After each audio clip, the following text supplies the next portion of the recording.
je viens pour quelques renseignements. Oui, bien sûr, je sais.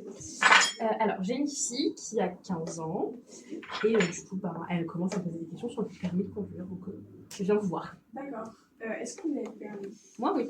D'accord. C'est pas pour moi. Oui, bah bien sûr.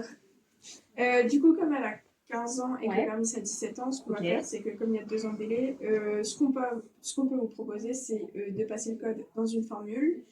Du coup, le code est offert dans les formules. Ok, super. Et du coup, ce que je peux vous proposer, c'est soit la conduite accompagnée en boîte automatique, soit en boîte manuelle. Est-ce que vous savez déjà ce que vous préférez? J'ai pas de préférence, mais si elle passe sur de la boîte auto, elle pourra pas conduire la boîte manuelle. C'est ça. Du coup, elle pourra pas la conduire pour le moment. Ouais. Par contre, une fois qu'elle aura le permis, elle pourra faire une passerelle pour conduire une boîte manuelle. Avec un autre examen? Non, du coup, il n'y a pas d'autre examen, c'est juste 7 heures de conduite avec le moniteur et à la fin, il signe une attestation à envoyer pour le permis. Ok, super. Voilà. Et du coup, ça consiste à quoi? Moi, j'ai pas fait de conduite accompagnée, je fais un permis classique.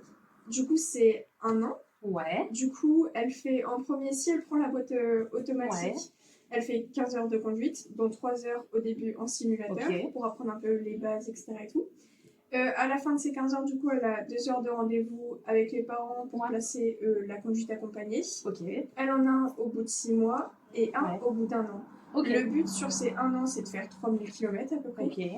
Et du coup, les rendez-vous réguliers, ça sert à voir s'il y a des petites erreurs qui se sont mises en place ou autres. Les mauvaises habitudes, tout ça. Voilà, c'est ça. Ok.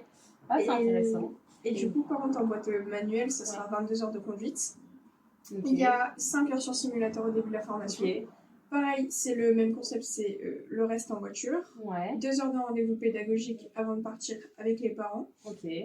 Un rendez-vous au bout de 6 mois et un rendez-vous au bout d'1 an. Et 3000 km aussi. Ok, et c'est quoi les avantages? Parce que sinon, je pourrais juste attendre qu'elle ait 17 ans et là, c'est en classique. Alors, les avantages, du coup, c'est que déjà, elle aura pris en main les voitures, etc. Et tout. Pour l'examen du permis, c'est mieux, elle aura un confort. Et aussi, au niveau des assurances, où elle aura que 2 ans de jeune permis et pas 3. Du coup, ça permet d'avoir une réduction. Ok.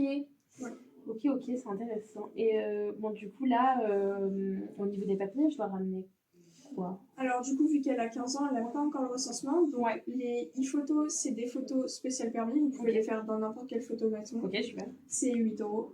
Du coup, la pièce d'identité de l'enfant et du parent. Si possible, des 2 parents s'il y a. Du coup, pas de permis de conduire vu qu'elle l'a pas. La JDC n'a pas passé non plus et le recensement non plus. Si elle a la SSR2, vous pouvez le ramener.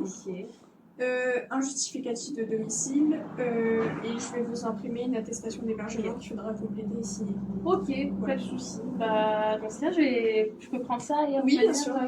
je vais réfléchir et ramener les documents. Ça marche. Merci beaucoup. Au revoir, bonne journée.